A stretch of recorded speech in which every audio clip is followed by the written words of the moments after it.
P T I کے دور حکومت میں بزدار صاحب یہاں پہ وزیر اعلیٰ تھے، اور پھر یہ لوگ موو کرنا چاہ رہے تھے اسلام آباد کی طرف، خندقیں کھودی گئیں، کیا کچھ ہوا.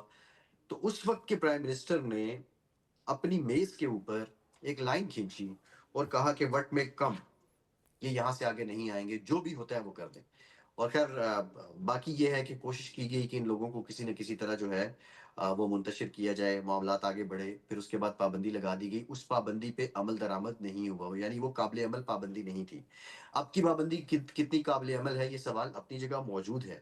یہاں پہ جو جاوید صاحب مسئلہ ہے وہ انداز سیاست کا ہے. دیکھیے ابھی یہاں جتنے احباب بیٹھے ہیں، اگر پاکستان تحریک انصاف کی ہم بات کریں یا پیپلز پارٹی کی بات کریں یا مسلم لیگ نون کی بات کریں، یہ سرکمسٹینشل ڈیسیجنز لیے گئے ہیں. پی ٹی آئی نے جو پابندی لگائی تھی تو اس وقت کے بھی سرکمسٹانسز کچھ ایسے ہی تھے. آج جو پی ایم ایل این لے رہی ہے، لیکن جن پہ پابندی لگی ہے دیٹ مینس ایک بات تو یہ بھی ثابت ہوتی ہے کہ اس وقت اگر پابندی لگائی گئی تھی تو انہوں نے جن معاملات کو سدھارنا تھا شاید وہ کسی حد تک نہیں سدھار پائے، اور وہ اپنے رویے کو اس انداز میں بہتر نہیں کر پائے. احتجاج اس ملک کے شہریوں کا حق ہے، باہر نکلنا، ڈیمونسٹریٹ کرنا اس ملک کے شہریوں کا حق ہے. لیکن کسی موقع پہ، کسی لمحے پہ آ کے آپ اگر ریٹ آف دی اسٹیٹ کو چیلنج کریں، آپ لوگوں کو نقصان پہنچائیں. یہاں پہ 9 مئی کی اگزامپل دی گئی، میں سمجھتا ہوں کہ وہ درست اگزامپل ہے کہ وہ بھی ایک بہت بڑا سانحہ نما دن ہے اس کنٹیکس میں کہ احتجاج کی آڑ میں آپ کچھ بھی کر لیں. سو اس معاملے کو طے کرنا ہوگا. جو دیکھیے اسلام آباد میں ایک بہت بڑا مسئلہ رہا کہ ریڈ زون پہ جانا ہے، ریڈ زون پہ جانا ہے، پھر فیصلے آئی جی پریڈ گراؤنڈ دے دیا جائے. تو ایک لمیٹیشن جو ہے نا وہ بڑی ضروری ہے.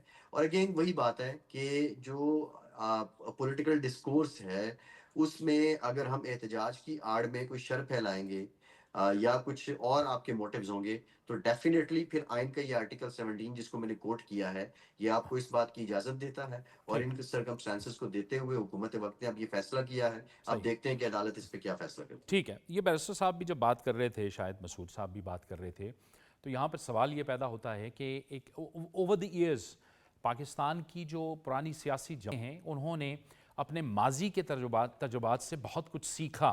اور ہم نے دیکھا کہ ایک وقت میں پاکستان پیپلز پارٹی اور مسلم لیگ نون کے درمیان بہت مخاصمت رہتی تھی، لیکن وقت کے ساتھ ساتھ سیکھا، نظام نے سیکھا اور نظام کو بھی سمجھا، میثاق جمہوریت بھی ہوا. پھر طے ہوا کہ کسی بھی صورت میں پالیسیز پہ تنقید ضرور رکھی جائے گی، سیاسی نظریہ مختلف ہوگا، لیکن کسی کو بھی کمزور کرنے کی کوشش نہیں کی جائے گی. علی گور بلوچ صاحب، سوال یہاں پر یہ پیدا ہوتا ہے کہ ماضی کے تجربات سے ہمیں کچھ سیکھنا ہے کہ نہیں؟ اور ظاہر ہے کہ اگر سیاست اس ملک میں کرنی ہے تو صرف حکومتی سیاست نہیں ہوتی، اپوزیشن میں رہ کر بھی سیاست ہو سکتی ہے. دیکھیں بالکل آپ کو ابھی جس طرح سے کہ بیرسٹر صاحب بات کر رہے تھے اور انہوں نے کہا کہ قومی دھارے میں آنا چاہیے، میں ان کی بات سے اتفاق کرتا ہوں، مل بیٹھ کے بات کرنی چاہیے.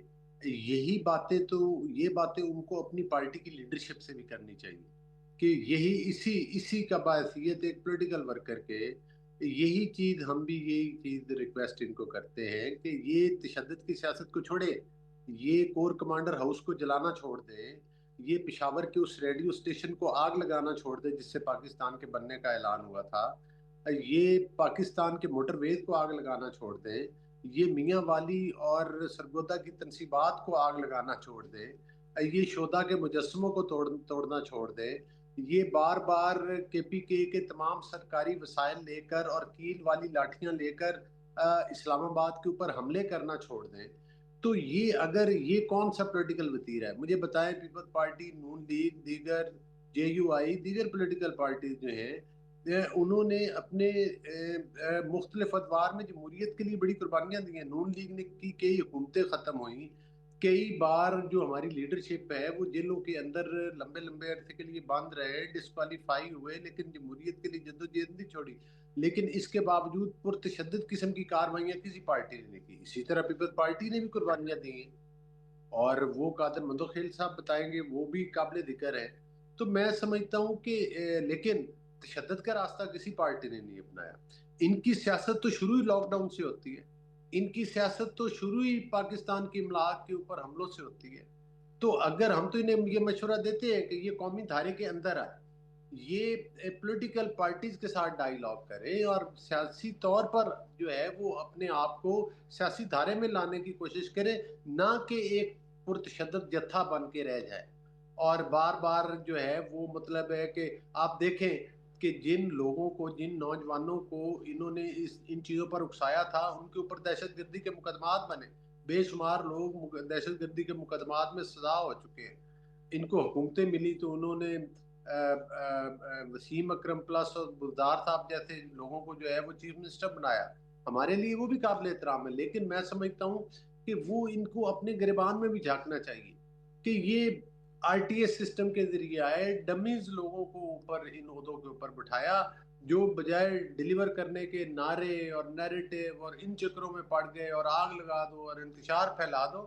تو کائنڈلی آپ سیاسی ڈائیلاگ، آج بھی ان کی لیڈرشپ کہتی ہے ہم بات کریں گے تو اسٹیبلشمنٹ سے کریں گے، سیاسی پارٹی کے ساتھ جن کو چور ڈاکو کہتے تھے، جب اپنی تلاشی لی گئی تو پتہ چلا کہیں سے القادر ٹرسٹ کے اربوں روپے کے کیسز سامنے آ رہے ہیں، کہیں پر توشہ خانہ کے واقعات آ رہے ہیں، کہیں پر اور بڑے بڑے کرپشن کے سکینڈلز آ رہے ہیں، تو کس منہ سے آپ دوسرے لوگوں کو کرپٹ کہتے ہیں؟ تو یہ تو کوئی منطق نہیں ہے۔ لہذا آپ قومی دھارے میں ضرور آئیں، آپ رواداری کی سیاست کریں، آپ پولیٹیکل پارٹی لوگوں کی جتنی بھی ملک کی سیاسی پارٹیز ہیں آپ ان کی قدر کرنا سیکھیں، ایک دوسرے کی عزت اور رسپیکٹ دیں، تاکہ سیاسی اختلاف سیاسی نظریہ اپنی جگہ پر، لیکن تشدد کرنا، انتشار پھیلانا، دستے گربان ہو جانا، گالم گلوچ کی سیاست کرنا، ڈیجیٹل دہشت گردی کرنا، یہ تو کہیں کی بات نہیں ہے۔ اور خاص طور پر آج بھی آپ دیکھ لیں کہ جس طرح کی یہ سیاست کر رہے ہیں وہ کس سے ڈھکی چھپی ہوئی نہیں ہے۔ قادر مندوخیل صاحب، ہم نے دیکھا 2007-8 میں جب کچھ آپریشنز ہوئے، آپ مرکز میں حکومت میں تھے 2008 کے بعد، اور صوبے میں ہماری خیبر پختونخوا کے اندر عوامی نیشنل پارٹی اور پاکستان پیپلز پارٹی کی مخلوط حکومت تھی۔ اس وقت بھی تمام جو پولیٹیکل سٹیک ہولڈرز تھے وہ ہمارے جو سیکیورٹی کے سٹیک ہولڈرز ہیں ان کے ساتھ مل بیٹھے اور ایک اتفاق رائے ہم نے دیکھا۔ ایک آپریشنز ہوئے، مالاکنڈ میں ہوا، وزیرستان میں ہوا، آپریشن راہ نجات ہوا، آپریشن رد الفساد ہوا۔ مشکل وقت میں تمام جو سیاسی جماعتیں ہیں وہ مشکل فیصلے ذمہ دارانہ طریقے سے کرتے ہیں اور سب بیٹھ جاتے ہیں، یعنی یہ صلاحیت ہے سیاسی جماعتوں کے اندر۔ دیکھیے بالکل آپ نے درست فرمایا ہے۔ میں جو پہلے سوال کے جواب میں یہ کہہ رہا تھا کہ پی ٹی آئی نے فلاں کیا، اس پہ پابندی کیوں نہیں لگائی گئی ہے، میں ہرگز پی ٹی آئی کے اوپر بھی پابندی لگانے کی حق میں نہ تھا۔ جس دنوں میں یہ بات چل رہی تھی اس وقت بھی میں مخالفت کرتا رہا مختلف ٹی وی چینل میں، لیکن صرف علی گور بلوچ صاحب کے سامنے ایک مدعا رکھ رہا تھا کہ اگر ٹی ایل پی نے 1% کیے تو 100% تو پی ٹی آئی نے کیا، اور خود علی گور بلوچ صاحب نے گنوائے بھی۔ تو پھر یہ غصہ جو نا کمزور پہ زیادہ اثر ہوتا ہے، طاقتور پہ نہیں ہوتا ہے، تو یہ میرا فرق بتا رہا تھا۔ اب باقی جو بیرسٹر شاہد صاحب ہے یہ ماشاءاللہ بڑی زبردست وکیل ہے، اور ان کو پتہ ہے کہ وکالت کے اندر کس طرح آدمی کو گھمانا ہے، اور وہ ہرگز یہ آرگومنٹ یہ کورٹ میں نہیں دے سکتے۔ جب کورٹ ان سے پوچھیں گے نہیں کہ آپ کے ملزم نے فلاں فلاں جرم کیا، تو وہ میرے اور علی گور بلوچ کے بارے میں نہیں بتا سکتے، وہ اسی ملزم کے بارے میں بتائیں گے۔ اس نے پاکستان کے پورے ہسٹری آپ کو گھما پھرا کے بتا دی ہے، مگر اپنی بات کا جواب نہیں دیا۔ خود ٹی ایل پی کے اوپر پی ٹی آئی نے پابندی لگائی، خود ٹی ایل پی کے اوپر پی ٹی آئی نے جو کوشش کی یا جس طرح ان کے اوپر چڑھائی کی وہ بھی سب کے سامنے۔ لیکن سوال یہ کہ پی ٹی آئی کب سیاسی جماعت بنے گی، یہ سوال تو میں کر رہا ہوں اور کرتا رہوں گا۔ یہ کب تک جو ہے نا یہ امپائر کی انگلی ڈھونڈتے رہیں گے، یہ کب یہ پالیسی ختم کریں گے؟ اور پھر یہ ماشاءاللہ پھر وہی ہوشیار غصہ جو ہے نا وہ ہوشیار ہے یا بیوقوف ہو، جب وہ امن و امان کے حوالے سے تم نہیں جی چور ہے ڈاکو ہے، ہم نے حکومت سے بات نہیں کرنی ہے، صوبے میں بے روزگاری کا نہیں جی ہم نے نہیں کرنا ہے، یہ چور ہے ڈاکو ہے۔ پھر اگر یہ اوورآل جو ہے نا وہ دہشت گردی کے جو لے رہے یا ترقیاتی کا ہم نے بات نہیں کرنی ہے۔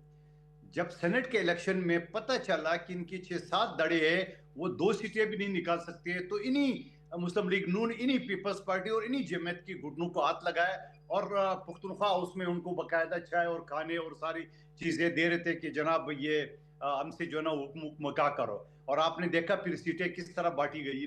تو میں یہ کہوں گا جو پی ٹی آئی نے، میں اس کو برا نہیں سمجھتا ہوں، ٹھیک ہے سیاسی جماعتوں کے ساتھ بیٹھنا چاہیے، مگر کاش یہ سیاسی جماعتوں کے ساتھ امن و امان کے سلسلے میں بیٹھے, کاش یہ سیاسی جماعتوں کے لیے بے روزگاری جو صوبے میں اس کے لیے بیٹھے, صوبے میں جو ترقیاتی کام ہے اس کے لیے بیٹھے. لیکن میں آپ کو بتا دوں, پشتوں میں کہاوت ہے جاوید اقبال صاحب سال کے بارے میں کہ اے سال میں تو تمہیں گزار دوں گا جس طریقے سے میں, لیکن لوگ تمہیں اچھا نہیں کہیں گے. یہ 12 سال میں جنہوں نے پختونخوا کی عوام کے ساتھ کیے لوگ بھولے نہیں ہے. کوئی دباؤ میں ہوگا, کوئی لالچ میں ہوگا, خاموش بیٹھے ہوں گے, لیکن جو حال انہیں نے کیے ہے. اور آپ کو میں بتاؤں ڈی خان سے لے کے سوا تک یہ ٹی ٹی پی کو بتہ دے کے یہ 12 سال گزارے. یہ میں بار بار کہتا ہوں, ان کے ایم پی اے, ان کے ایم این اے, ان کی بیوروکریسی, ان کے وزیر ٹی ٹی پی کو بتہ دے کے یہ کرے. آج پشاور شہر میں آج ٹی ٹی پی کے لوگ کلاشنکوف پہ لیرا کے روڈ, مین روڈ پہ کھڑے ہیں. جاوید اقبال صاحب اگر آپ کی نظر سے نہیں گزری تو میں آپ کو واٹس ایپ کر لیتا ہوں ابھی بریک کے اندر. آپ کا جب پشاور شہر میں ٹی ٹی پی کے کنٹرول میں تو ڈی خان اور سوات اور پاڑا چنار اور یہ کہاں سے ان کے کنٹرول میں ہوں گے. تو ہم یہ کہیں گے کہ خدا کا واسطہ آپ صوبے کے عوام کے اوپر ترس کر لے. اور نیا منطق عمران خان صاحب نے مجھے جیل سے رہا کر دو, میں افغانستان کا مسئلہ حل کر دوں گا. وہ پشتوں میں ایک دوسرا کہاوت ہے کہ بڑھیا کو کوئی کسی نے شادی پہ نہیں بلانا تھا, بولے میرے بستر جو ہے نا وہ سردار کے گھر بچھانا. یا کوئی بندہ پکڑا جائے تھانے میں کہ آپ ایس ایچ او صاحب مجھے تھوڑی دیر کے لیے چھوڑ دو, میں ذرا پانی پی کے آتا ہوں. یہ کون سی حربے استعمال کر رہے ہیں؟ اور آپ افغانستان کا مسئلہ کیسے حل کریں گے؟ 40,000 دہشت گردوں کو آپ نے بسایا. بنو جیل کی چابی آپ نے خود دی ہے, جو دہشت گردوں کو نکالا, ایک فائر نہیں ہوا, ایک تالا نہیں ٹوٹا. آپ کے لوگ بتت دے کے حکومت چلا رہے, آپ حل کریں گے اب؟ اور 12 سال میں آپ نے کیا حل کیا وہ بھی ذرا بتا دے. تو سوال یہ ہے کہ یہ ساری چیزیں کر کے یہ ریالٹی ہے, پختونخوا کے عوام بھولیں گے نہیں. جس طرح پختونخوا کے معصوم پشتونوں کو آپ نے لا کے, اور بشرا بی بی بھی باغی اور گنڈاپور بھی بھاگا, جو گولیوں کے سامنے آپ نے چھوڑے. پشتون اپنا بدلہ نہیں چھوڑتے, 100 سال میں بھی دشمنی نہیں بولتے. آپ کے بڑے بڑے ترم خان, پنجاب سے آپ کے 2 درجن لوگ نہیں نکلے, سندھ سے آپ کے نہیں نکلے, بلوچستان سے نہیں نکلے, خود اسلام آباد کی 20 لاکھ آبادی میں آپ کے 40 آدمی نہیں نکلے, 20 آدمی نہیں نکلے. تو یہ باتیں آپ کو تو وقت کے ساتھ سوچنا پڑے گا. آج اگر لوگ خاموش ہے تو اس کا مطلب یہ نہیں ہے کہ وہ بھول گئے. جن جوانوں کو, جن بچوں کو آپ نے قتل عام کے لیے گولیوں کے سامنے چھوڑ دیے, وہ تو ضرور یہ بات آپ کو یاد دلائیں گے. خود آپ کی بشرا بی بی جو کہتے ہیں میں آخری خاتون ہوگی اور جو کھڑی ہوں گی, اور سب سے پہلی خاتون ہوگی وہ بھاگی, اس کے بعد جا کے گنڈاپور بھاگا. اور یہ دونوں کا بیان دیکھ لے, ایک کہتا ہے بشرا بی بی بھاگی, دوسرا کہہ رہے گنڈاپور بھاگے. اور اب جا کے آپ نے سہیل آفریدی صاحب کا جو چناؤ کیا ہے, وہ تو میرے خیال میں ماشاءاللہ گنڈاپور سے 4 ہاتھ آگے جائیں گے. آپ, مجھے حیرت ہے عمران خان کی کیا سوچ کے اوپر, حیرت ہے میں ان کے انتخاب پہ. آپ نے پرویز خٹک کو کیا, آپ کے لوگوں نے کہا کہ وہ چور تھا. آپ نے محمود خان کو آپ نے سی ایم بنایا, آپ کے لوگوں نے کہا کرپٹ تھا. آپ نے عثمان بزدار کو لگایا, آپ کے لوگوں نے کہا کرپٹ تھا. آپ نے گنڈاپور کو لگایا, آپ کے لوگوں نے کہا وہ گنڈاپور تھا. تو سہیل آفریدی جو نا وہ کہاں سے فرشتہ نکلیں گے, یہ بھی ثابت ہوگا وقت کے یہ ساتھ. بیرسٹر صاحب بہرحال یہ سوال تو لوگ اٹھا رہے ہیں کہ پرویز خٹک صاحب, محمود خان, پھر اس کے بعد علی امین گنڈاپور اور اب سہیل آفریدی صاحب, یہ آپ کا حق ہے, لیکن ویژن وہ تھا یا ویژن یہ ہے؟ اور پھر جو میں پہلے بھی عرض کر رہا تھا کہ اوور دا ایئر سیاسی جماعتیں سیکھتی ہیں. ہم توقع رکھیں تحریک انصاف نے بہت کچھ سیکھا ہوگا. آپ کی تیسری حکومت ہے خیبر پختونخوا کے اندر, عوام سوال اٹھاتے ہیں پرفارمنس کے حوالے سے, اور یہ بھی سوال اٹھاتے ہیں کہ اب نئے وزیر اعلیٰ آ گئے, کیا پھر ہمیں کہا جائے گا کہ ہم حملہ آور ہو جائیں وفاق کے؟ آپ سیکھنا تو یہ ہے کہ دوبارہ 9 مئی نہ ہو, 26 نومبر نہ ہو, اور امن و امان کی جو صورتحال ہے اس میں آپ وفاق کے ساتھ بیٹھیں, اور جو مرکز میں جو ڈیولپمنٹل کام ہو رہے ہیں, سی پیک ہے, اس میں آپ سٹیک ہولڈر بنے تاکہ صوبے کو بھی بہت کچھ ملے. جاوید بھائی, پہلے تو on a lighter note for all the participants کہ آپ کریں تو ٹھیک, میں کروں تو سالہ کریکٹر ڈھیلا ہے. چارٹر آف ڈیموکریسی کے اندر سب سے پہلی شک یہ تھی کہ ہم اسٹیبلشمنٹ کے اعلیٰ کار نہیں بنیں گے. آج آپ فخریہ کہتے ہیں کہ ہائیبریڈ رجیم ہے اور بڑا اچھا پرفارم کر رہی ہے. پھر آپ نے کہا تھا چارٹر آف ڈیموکریسی کے اندر کہ کوئی دوسرے کی حکومت کو غیر مستحکم نہیں کرے گا. تو یاد ہے جب میاں نواز شریف صاحب کالا کوٹ پہن کے سپریم کورٹ چلے گئے تھے یوسف رضا گیلانی صاحب کے خلاف. تو سر گزارش یہ ہے, اور جہاں تک رہی کے پی کے عوام کی بات, بالکل بندوخیل صاحب نے ٹھیک کہا کہ وہ نہیں بھولے 8 فروری کا الیکشن 2024 کا,